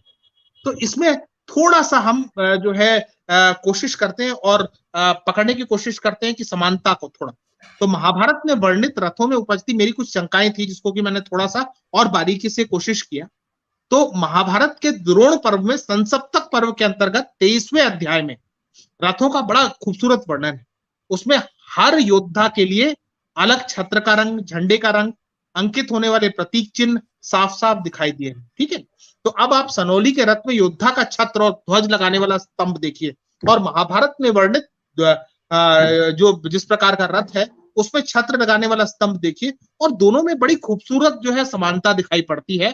और ऐसे हमको अन्यत्र प्राप्त रथों में इस तरीके से जो है चीजें, जैसे पतंजलि को अगर हम देखते हैं, तो पतंजलि ने अपने समय में रथों का एक बड़ा खूबसूरत वर्णन किया है कि जैसे वो कहते हैं कि भाई पतंजलि कालीन जो रथ थे वो कपड़ों से ढके जाते थे, जो रथ का मध्य भाग होता था वो कंबलों से बढ़ा जाता था, और ऐसे रथ जो है वो कांबली व्रत कहलाते थे। रथ को चारों ओर से मरने के लिए चर्म का प्रयोग किया था, तो उनको लिए वो चारमन रथ कहते थे, ठीक है ना। विशेष जो रथ होते थे जो मजबूत या युद्ध के लिए बनाए जाते थे, कई बार उसमें गेंडे के चर्म का उपयोग किया जाता था। इस तरीके से रथों की बहुत अलग अलग और बारीक बारीक विवेचनाएं जो है हमको मिलती हैं। और हम ये देखते हैं कि रथों की संरचना में जो महाभारत काल से लेकर के पतंजलि के युग तक बहुत अधिक अंतर नहीं आता। और फिर हम जब सनौली के रथों की कोशिश करते हैं, तो उस रथ के पहिए को देखते हैं, तो वो पहिया कई स्तरों का है, और वो स्तर इस तरीके से डिजाइन किए गए हैं कि वो निश्चित रूप से तेज चलने के काम में आते थे, और युद्ध में प्रयोग में आने वाले पहिए ही थे। इसलिए हम महाभारत कालीन पहियों की तो हम कल्पना ही कर रहे हैं, लेकिन जो हमें सनौली के साक्ष्य प्राप्त हो रहे हैं, वो हमको बहुत हद तक महाभारत कालीन रथों की जो हमारी संकल्पना या परिकल्पना, या जो साहित्यिक साक्ष्य हैं, उसके हमें लगभग निकट ले आते हैं।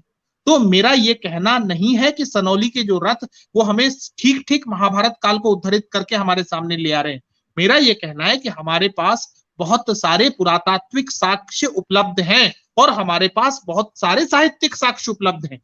हमको समस्या इस बात की है कि अगर हम अपनी जो जड़ पूर्वाग्रह हैं, जो हमको मार्क्सवादी इतिहासकारों ने इतिहास की ABCD की जन्म घुट्टी जो पिलाई हुई है, उस घुट्टी से जब तक हम बाहर नहीं निकलेंगे, तब तक महाभारत को सही तरीके से विवेचित नहीं कर पाएंगे। और सही तरीके से विवेचित करने का सही तरीका यही है कि हम अपनी सरकारों पे दबाव बनाएं कि वो महाभारत कालीन स्थलों का अन्वेषण पुनः करने की इजाजत दें। हमको हमारे अतीत के गर्भ में क्या छिपा हुआ है, हमारे महाकाव्यों में इतिहास का कितना अंश है, वो जानने का पूरा पूरा अधिकार है। तो मित्रों, ये मोटी मोटी चीजें थी, और मेरे ख्याल है कि अब मैं आप लोगों के प्रश्न ले लेता हूं। यहाँ पर मैं अपनी वाणी को विराम देता हूं अपने तथ्यों के साथ। जी सर, तो इसमें एक चीज काफी इंपॉर्टेंट है, हमारे साथ नटराज जी भी जुड़े हुए हैं। तो नटराज जी, अरे वाह नटराज जी, मैंने देखा ही नहीं आपको। बहुत बहुत भाई नमस्कार नटराज जी, बहुत दिनों के बाद आपसे बात हो रही है। हेलो, अच्छा लगता है नटराज सुन पा रहे? हेलो जी, आवाज आ रही है? हाँ नटराज जी नमस्कार। नमस्ते राजू। हाँ जी नमस्ते सर। और कहते हैं बहुत समय के बाद आपसे बात हो रही है। जी मैं बिल्कुल ठीक हूँ। और अभी थोड़ा सा अपना माइक पास में कर लीजिए नटराज जी।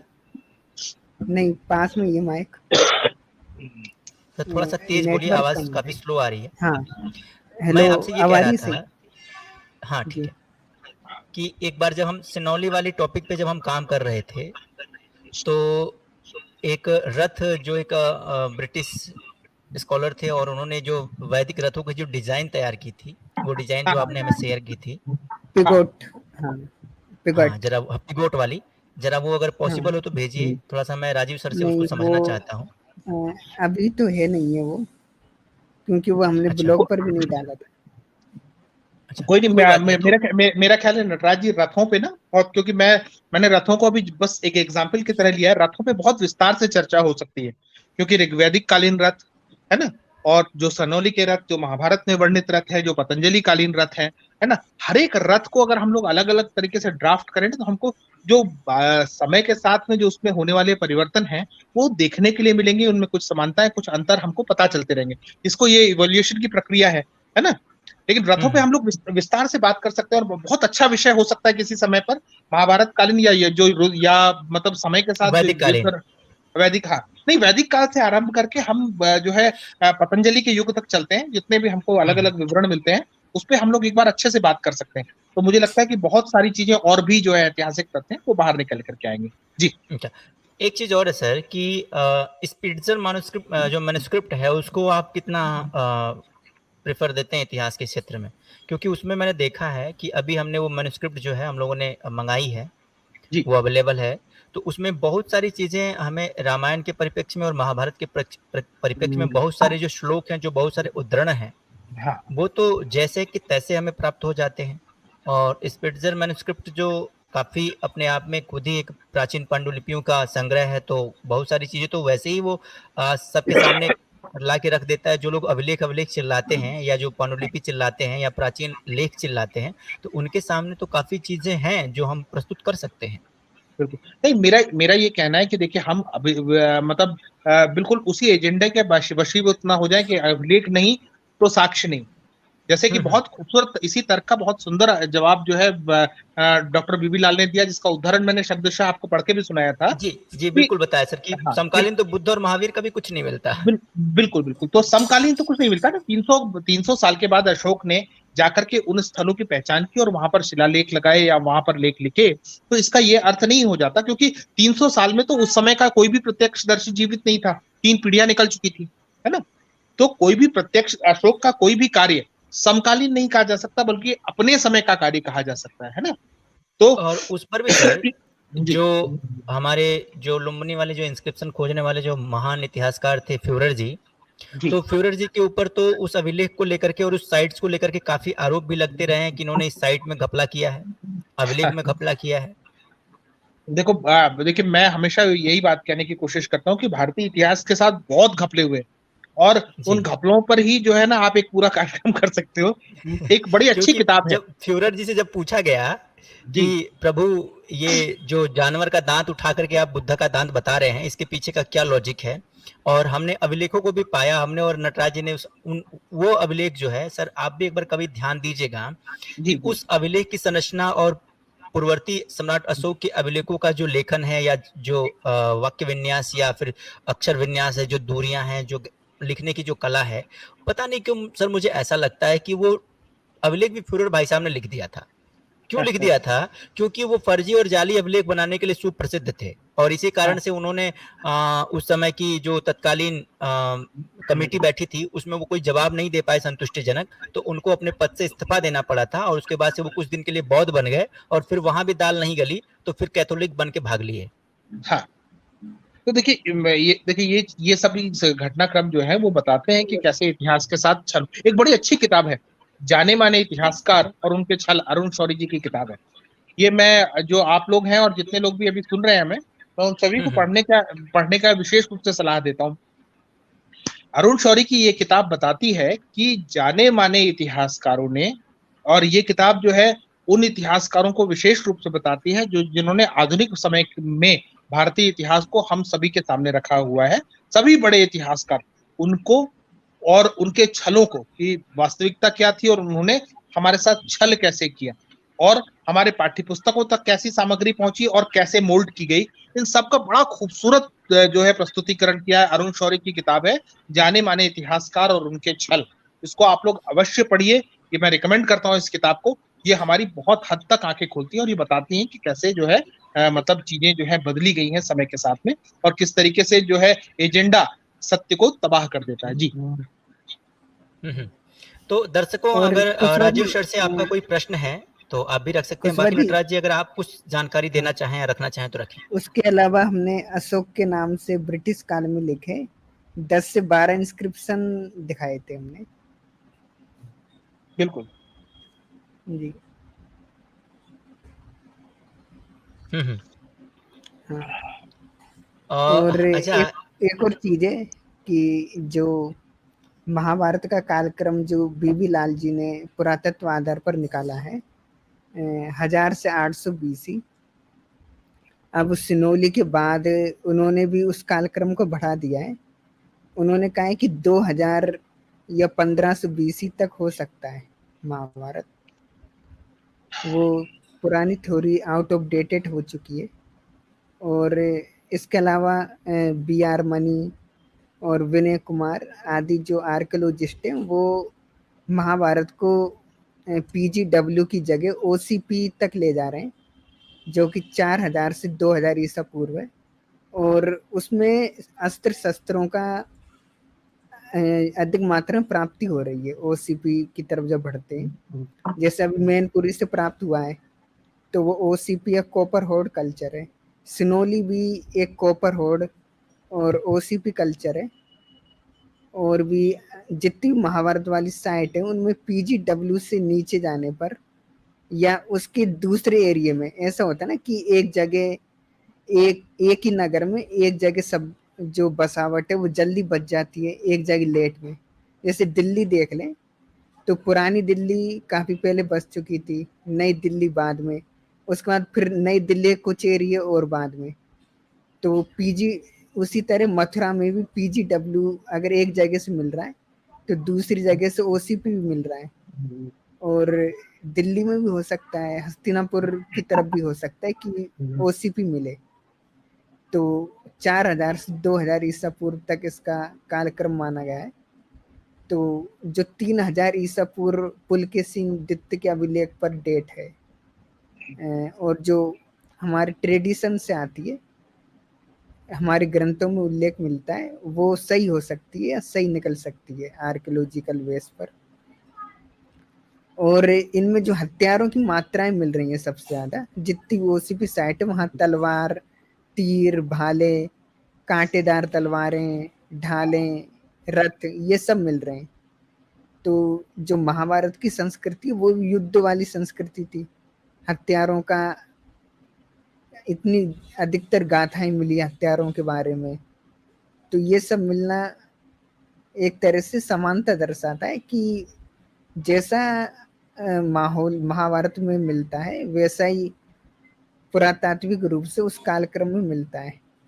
तो पुरातात्विक रूप से भी महाभारत 3000 तक जा सकती है या हो सकती है। जी। है ना। देखो, सबसे बड़ी चीज ये है कि हम लोगों को हमें इस बात को बहुत अच्छे से समझ लेना चाहिए कि पुरातात्विक साक्ष्य जो है अभी हम लोग अनुमानों के आधार पर बहुत जो है उस पे अभी हम लोगों ने कालक्रमानुसार उन चीजों को जमा कर बिल्कुल मतलब क्रमबद्ध तरीके से चीजों को सामने रखा नहीं है। अभी हमारे सारे आधार इसीलिए अनुमानता हो जाए। इसीलिए मुझे जो है कौशाम्बी और क्या कहना चाहिए हस्तिनापुर का जो स्थायित्व और जो बाढ़ आने वाला जो साक्ष्य है वो सबसे अधिक प्रामाणिक लगता है। निचक्षु से उदयन तक का जो पूरा कालक्रम है, लेकिन निचक्षु से पहले कब, कहाँ, कैसे, कितना, इसके लिए अभी बहुत शोध की आवश्यकता है। और वो एक उत्खनन से या एक थ्योरी से सामने नहीं आएगा। जब तक कि हमारे उत्खनन बढ़ेंगे नहीं, जब तक कि हम और भी साइटों पर भीतर तक नहीं जाएंगे, तब तक हम किसी निष्कर्ष पर पहुंचने के लिए अभी तत्पर नहीं हो सकते। महाभारत को लेकर के बहुत सारी शंकाएं हैं और महाभारत के कालक्रम को लेकर के कोई भी स्थिरता नहीं है। लेकिन एक बात तो सच है कि निचक्षु से उदयन तक, जरासंध से बृहद्रथ तक, इसमें किसी को कोई संदेह नहीं है। लेकिन जरासंध से पहले, निचक्षु से पहले, इसमें बहुत सारे भेद मतभेद हैं, है ना। तो इन भेद मतभेदों को मिटाने के लिए हमको इस बात को तय करना पड़ेगा कि कौन सा स्तर महाभारत को सही तरीके से रिप्रेजेंट कर रहा है। जब हम वहां पर एक मत हो जाएंगे तो धीरे धीरे मुझे लगता है कि हम अनेक कालखंडों में, मतलब हम उस तिथि तक डॉट पहुंच पाएंगे। अभी इस समय तो मुझे लगता है कि बहुत सारी थ्योरियां हैं और सभी थ्योरियों में कोई ना कोई तथ्य जो है वो टिक करने योग्य है। जी। और एक और चीज है, जो PGW है उसका भी कालक्रम अब बढ़ गया है, वो भी 1500 ईसा पूर्व तक पहुंच चुका है, बिल्कुल जो नई रिसर्च है। हाँ, तो कालक्रम की लोग चिंता ना करें, वो आगे आगे जैसे हम वैज्ञानिक पद्धतियां विकसित होती जाएंगी, हम और शुद्धता की तरफ आते जाएंगे। पहले तो कार्बन डेटिंग आदि पद्धतियों में काफी गलतियां आती थी। इस पर एक बुक भी लिखी है, उनमें मिस्र की एक मम्मी थी, उसकी 8 लोगों में कार्बन डेटिंग करवाई थी और सब जगह अलग अलग डेट आई थी और काफी बड़े बड़े अंतर में 1000 साल तक का भी अंतर था। और जो जयपुर के मुद्रा शास्त्री हैं और जयपुर म्यूजियम में भी थे, जफरुल्लाह खान, उन्होंने भी इस पर सवाल उठाए हैं कार्बन डेटिंग पर। जी। तो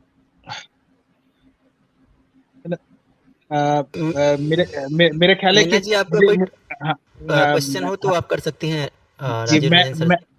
मैं लगभग जी नमस्कार जी, राजीव जी एक एक क्वेश्चन मिनट पूछना है जी। राजीव सर बताएं। नहीं, मैं 15 मिनट तक और रह पाऊंगा, इसलिए जो है। हाँ जी बिल्कुल सर, बिल्कुल बस इन्हीं का एक क्वेश्चन है ये, और फिर उसके बाद से हम राजीव जी को जी। राजीव सर नमस्कार। यूपी में भी एक रथ मिला खोद रहे तब, तो उसका भी अभी इन्वेस्टिगेशन चल रहा है, तो उसका भी छोड़ दिए, द्वारिका का छोड़ दिया सरकार। देखिए मैडम, सबसे बड़ी दुर्भाग्यपूर्ण बात यह है कि हमारे यहाँ पर इन्वेस्टिगेशंस को लेकर के लोग बहुत सीरियस नहीं है ना। मतलब हमारे यहाँ काम, अगर आप ये देखें कि सनौली की जो खुदाई हुई है, ये सनौली में हमको बहुत पहले, मेरे ख्याल है कि शायद 2002 से पहले भी हमको बहुत सारी जानकारियां मिल जानी चाहिए थी, लेकिन पता नहीं विज्ञान के आगे, इतिहास के आगे हमारे कुछ लोगों की इच्छा शक्तियां जो है वो प्रबल हो जाती हैं, फंड नहीं देते, काम को आगे नहीं बढ़ाते, रिसर्च आगे नहीं बढ़ता, और इसका शिकार हमारे बहुत सारी ऐसी साइटें हुई हैं। तो ये दुर्भाग्यपूर्ण है। और महाभारत की सभी साइटें जो है, आप ये देखें ना कि अनावश्यक पता नहीं कहाँ कहाँ खुदाई हो रही है, यहाँ कुछ नहीं निकल रहा, लेकिन जहां इनको फोकस करना चाहिए, जहां खोदना चाहिए, और जिस जगह का इतिहास अंधकार में है, वहां पर हमारे यहाँ पर काम बहुत आधा अधूरा है, और आधे अधूरे मन से ही हो रहा है। संजय मंजुल जैसे कुछ लोग हैं जो अपने लास्ट क्वेश्चन 2009 में द्वारिका का वो चल रहा था, 2012 के बाद से रिपोर्ट ही नहीं आई यार आर्कियोलॉजिकल सर्वे, तो फंड्स नहीं थे बोल के वो इन्वेस्टिगेशन को रोक दिया बोल के न्यूज में आया था। तब सेंटर गवर्नमेंट में अपनी गवर्नमेंट है बीजेपी, तो मोदी जी एक सेपरेट एक ग्रुप एसोसिएशन करके ये सब का डिगिंग करा सकते हैं ना, तो अपनी हिस्ट्री बाहर आएगी और टूरिज्म भी बढ़ेगा। वो कॉन्सेप्ट पे कोई भी आके कर सकते, ये एक ही क्वेश्चन था। Thank you. नहीं, ये आपका क्वेश्चन नहीं, कंसर्न है ये, और ये नेशनल कंसर्न होना चाहिए, क्योंकि हम लोगों के साथ में सबसे बड़ी दिक्कत ये है कि जो जहां खुदाई होनी चाहिए वहां होती नहीं है, जहां फंड डाइवर्ट होना चाहिए वहां डाइवर्ट होता नहीं है। दूसरी चीज ये कि देखिए, आजकल जो है बहुत बिजनेस माइंड हो गए हैं लोग भी, सरकार भी, एजेंसीज भी, और मतलब इंस्टीट्यूशंस भी। तो ये आज मतलब एक्सकेवेशन में मिलता तो कुछ है नहीं इनको, तो इसलिए एक्सकेवेशन में फंड नहीं आते, और बहुत मतलब ये सारी दिक्कतें हैं। ये बात सही है कि अगर कोई कन्विंस कराए गवर्नमेंट को कि वहां एक्सकेवेशन होने के बाद, वहां की फाइंडिंग्स को बाहर लाने के बाद द्वारिका में टूरिज्म बढ़ेगा, और टूरिज्म जो है वो बेटर रिकवरी है। जो आप जितना भी इन्वेस्टिगेशन में पैसा लगा रहे हैं, तो मुझे लगता है कि उससे कुछ चेंजेस आएंगे। तो ये बात आपकी ठीक है, थोड़ा लोगों को जी। वो कैनेटिकन कौन सा की डिगिंग में पूरे स्कल्स निकले थे, उसका इतना टूरिज्म बढ़ा कि वर्ल्ड के कहाँ से कोने से लोग अभी जा रहे वो स्कल्स को वो देखने। तो वैसे कॉन्सेप्ट में अपनी गवर्नमेंट भी कॉन्सेंट्रेट करके करे तो टूरिज्म बढ़ेगा। वो सोचना चाहिए, कोई भी मोदी जी को जाके घंटी बजाए तो अच्छा रहता। वही नहीं बोलना था। बिल्कुल thank you. Thank you madam, आपका कंसर्न बहुत है। ठीक है, अभी अभी राजीव सर जी के पास हस्तिनापुर थोड़ा सा पे समय का अभाव अभी है और हस्तिनापुर हम में भी खुदाई चली थी तो वो भी बंद कर दिए बीच में। हाँ वो भी बंद जी हो गई, बिल्कुल आप सही कर रहे हाँ, यहाँ हर काम बंद हो जाता है। हैं। नहीं इन हिंदुओं के विषयों पर बंद हो परिप्रेक्ष्य में जाता होने है। वाले सारे काम बंद ही कर दिए जाते हैं। और राजीव सर, जैसा कि आपने कहा कि आपके पास समय का अभाव है, तो मैं नहीं चाहता कि आपका कीमती समय जो है, क्योंकि हमें जो मूल जानकारी आपसे प्राप्त करनी थी, लगभग जी हमने जी प्राप्त की है और आगे हम फिर से कभी जैसे ही समय बनता है तो हम फिर महाभारत कालीन और वैदिक कालीन रथों के बारे में और भी कुछ और पुरातात्विक साक्ष्यों के बारे में बात करेंगे। और बिल्कुल। साथ ही मैं दर्शकों से निवेदन करूंगा कि इतिहास के परिप्रेक्ष्य में आप राजीव रंजन सर जी की लिखी हुई पुस्तकों को अवश्य पढ़ें और उससे आप अपने ऐतिहासिक जानकारी को सुदृढ़ करें, जो कि आपके लिए है और निष्पक्षता पूर्वक आपके लिए लिखी गई है।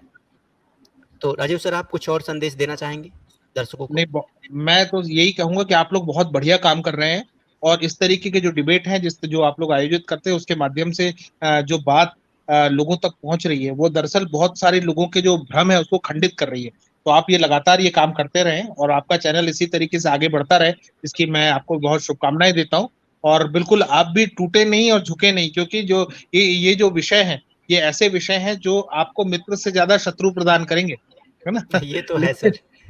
लेकिन उसके बावजूद अगर जो है आप अपने लक्ष्य के साथ या अपने उस पॉइंट ऑफ व्यू के साथ आगे बढ़े रहे तो सत्य आपके साथ है। जो मतलब वास्तविकताएं हैं जो हमारे अतीत की, वो ठीक से सामने आनी चाहिए, और इसके लिए जो आपका प्रयास है वो बहुत सराहनीय है। मैं आप लोगों की बहुत सराहना करता हूँ। आपकी नटराज जी देखिए कितना मेहनत करते हैं एक शोध के लिए, और मतलब बड़ी उनकी मैं सराहना करता हूँ। बहुत बढ़िया, आप लोग बहुत अच्छा कार्य कर रहे हैं और मेरी बहुत शुभकामनाएं जी।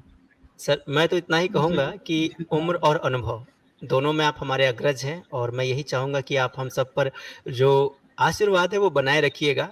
यही बहुत काफ़ी है। सफलता हम लोग ज़रूर प्राप्त करेंगे। बहुत बहुत धन्यवाद।